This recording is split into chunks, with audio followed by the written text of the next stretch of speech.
one of the first ones that really just grabbed you and got your attention? Was there one in particular that really made you want to dive in deeper, or? Yeah, I mean, so one of the things that, initially I was like, well, maybe this is just hallucinating, or, maybe it's just something that happens in the brain, or, there have been a lot of alternate explanations. And in the new book, and Imagine the God of Heaven, I go into the 10 points of evidence that really did convince me. One of them is veridical observation. So when a person dies, when their heart stops beating, no brain waves, say they have a heart attack, and they have a near-death experience, they say they leave their body. Usually they're initially up above their body in the room where their resuscitation is happening. And they commonly say, I was still myself. Most say I had a body, but it was like a spiritual body. And not with 5 senses, more like 50 senses and blended senses, which that's hard to describe. What does that mean, blended senses? Well, say things like, I couldn't, it's not that I just saw it, I heard it. I didn't just smell it, but I could see the smell too. So like an intuition maybe. No, not intuition, blended senses. So the senses we think of sight, smell, touch, taste, all that, but an aroma would also have a sound to it. Okay. And a visual. I don't know. I'm just telling you what they say. I've never experienced anything like that. But they're initially up above their body, and they're watching what's happening in the room of their resuscitation. Now this was key, because when they are resuscitated, when they come back, they can report observations that can be checked out as either yes or no, right? Either that really happened or that didn't. So one of the key ones that early on really convinced me, or didn't convince me, but it really got my attention. But there are many like this. Is Pam Reynolds. She was a well-known singer, I think from Nashville, actually. And she had a deep brain aneurysm. And she was going to die unless they did this radical exploratory surgery, which is more common now. But what they have to do is they have to lower the body temperature down to 50 degrees Fahrenheit. They drain the brain completely of all blood. They have to make sure the brain is completely shut down, because they're going to have to go down deep into the brain to fix the aneurysm. And so as a result, they're monitoring with an EEG. They tape the eyes shut so there are no external stimulation to the eyes. They put 100 decibel clickers in the ears so that then they can make sure there's nothing registering in the brain, just flat EEG. Okay, so this is all counts of clinical death are certain for the surgery to happen, and not many survive the surgery. So it only happens when there's no other option usually. So Pam is going into this surgery, and she's put into the deepest state of anesthesia for 2 hours. And Dr. Spetzler was her neurosurgeon who reported on this. Another a cardiologist that I interviewed, Dr. Sabum, also studied the case. There was a resident, Dr. Green, who has also testified because he was there when all this happened. So you've got medical doctors who are confirming what Pam ended up saying. Wow. Yeah. Now, and what people don't realize is these accounts have been written up in the Journal of the American Medical Association, in the Lancet, Europe's most prestigious medical journal, in psychiatry, in about 900 peer-reviewed scholarly journals that have reported on near-death experiences, because there's something there, right? I mean, all these medical doctors wouldn't, they'd be like, yeah. And that's what many of them are at first, I never heard of that. but they didn't ask. And when they start asking, people start reporting. So Pam says she was out of her body and she's watching what's happening. And some of the things she later reports is that there was a female doctor down by her legs saying we can't find it. I can't find it. And the male doctor, Dr. Spetzler, said, try the other leg.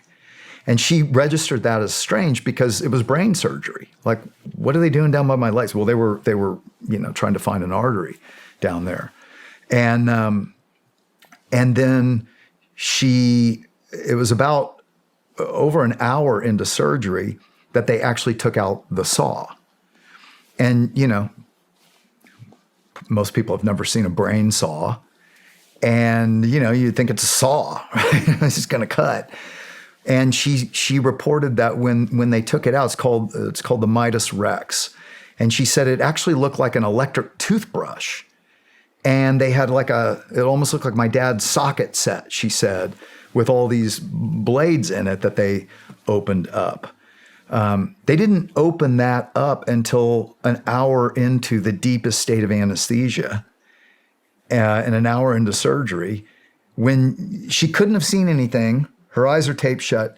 There was no brain waves. So where is this memory being registered, right? Wow. Because she's got 100 decibel clickers in her ears, and they're monitoring that there's no activity in the EEG in her brain. Yet she perfectly reports about that. Then she claims she traveled, and this is another commonality of near-death experiences, through a tunnel to a place of exquisite beauty. She felt the presence, I think it was of her grandfather, and knew that God was there, this God of light and love, who told her she must go back. She comes back, and as she's coming back, they're sewing her up and they're playing Hotel California, and she hears that. And then they shocked her to get her heart started again, not once, but twice. And she reports that. So when she is revived, all these things that she reports checked out. Now, you could say, oh, that's just, that's a good story, right? Who's she reporting this to? To the doctors. Is this right after surgery? Yeah. What are they saying? Well, I was just in a movie called After Death, which was just in the theaters this fall. And you can see Dr. Green, who was a resident there, and he says she reported things she should not have seen. Dr. Spetzler, who was the neurosurgeon, he's done interviews. He said the same thing. Dr. Sabum, who was also in the movie, he researched it and said, yeah, she should not have been able to report that. Now, that's not a one-off. That's the thing. So another cardiologist that I spoke with, Dr. Pim van Lommel in the Netherlands, in Holland, he was the one who actually wrote the case up in the Lancet, Europe's medical journal, of a man who was found dead in a park, brought in, or he didn't have a heartbeat. They brought him into the ER. They were going to shock him, but they had to intubate him because he wasn't breathing. And the nurse found dentures. So took the dentures out, put him in the lower drawer of the crash cart. They intubated him. They shocked him. They got his heart started again. But he never came to in the ER. They wheel him out, put him in another room. A week later, he comes to.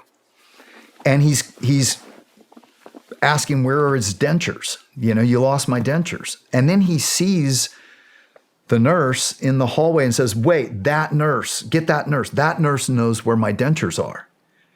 And then he explains that he was in the ER up above trying to get everybody's attention.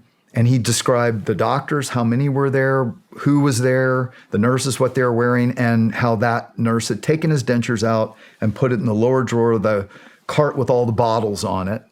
And that's where they found his dentures. Wow. So he writes this up in the Lancet. Now, Dr. Jan Holden actually did a study on verifiable observations of near-death experiencers. So she took close to 100 patients who had had cardiac arrest and claimed to have a near-death experience. And then, each one might make 10 or 15 observations of what was going on, right? And she went to hospital records, went and interviewed the people there to verify those observations. She found that 92% of their observations were completely accurate. Think about that. 92% were completely accurate. Another 6% were mostly accurate. Only 2%, which turned out to be one patient, were inaccurate. Wow. Compared to control groups of people who had had a cardiac arrest, and they asked them, what do you think happened during your resuscitation? And it was guesswork. It was like what they'd seen on ER. 20% accurate maybe. Man.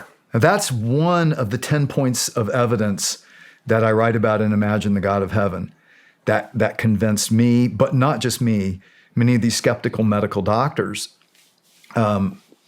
Most of the ones I know are believers now because of what they've seen and heard studying these.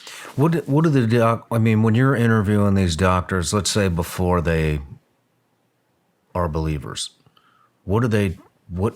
do they have any, is there any other explanations? Well, yeah. So Dr. Sabum, he was a Christian, and he actually set out. So he read the first research I did and said, bogus. I'm a cardiologist. I've never heard a patient say anything about, watching resuscitation or traveling this place of beauty or, this God of light or any of that. And so he set out to disprove it. But when he starts asking his patients, he starts to hear the same things. Now, there's an important reason for that. Back to our analogy. If you experience something more real than this, more amazing, more beautiful, more, and it's kind of sacred to you, and when you try to explain it, people kind of look at you like, this is the drugs. Mm-hmm. And they just kind of or you're crazy. Mm-hmm. And so it shuts people down. So until more recently, people haven't been willing, not very willing to come forth. I'm amazed at the number of people, when I speak on this, will come up to me and say, that happened to me. And they'll tell me, and I'll ask, like if I'm speaking at a church, have you ever told your pastor? No, never have. Or, just have you ever told anyone? Well, I've told my wife, but that's it. So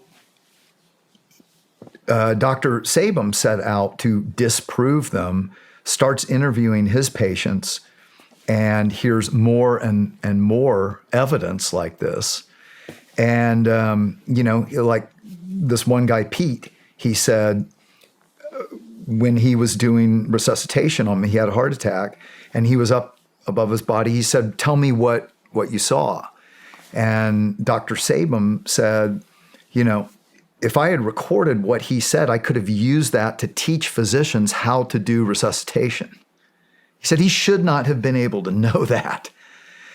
And so he spent 5 years going through medical hospital records, trying to disprove scientifically near-death experiences, and instead, he's the one who wrote the article in the Journal of the American Medical Association, having changed his mind and saying, wow, this is grounded in reality. Dr. Jeffrey Long is an oncologist who read that JAMA article, and he too, he said, oh, that can't be true. That's not right. Because most of these guys are coming from what's called a materialistic point of view, right? Worldview, which says that our brain is like the computer that runs the body. There's no soul. It's just what happens in your brain. It's just electrodes and, what happens across electrical synapses in your brain. But this has changed a lot of people's minds. And so Dr. Long also starts asking patients, starts hearing more and more. And then he sets up a whole research foundation, and he's now studied thousands. He's another like me who studied thousands of them. And he said that near-death experiences he came to this astounding conclusion that they are scientific proof of a life to come.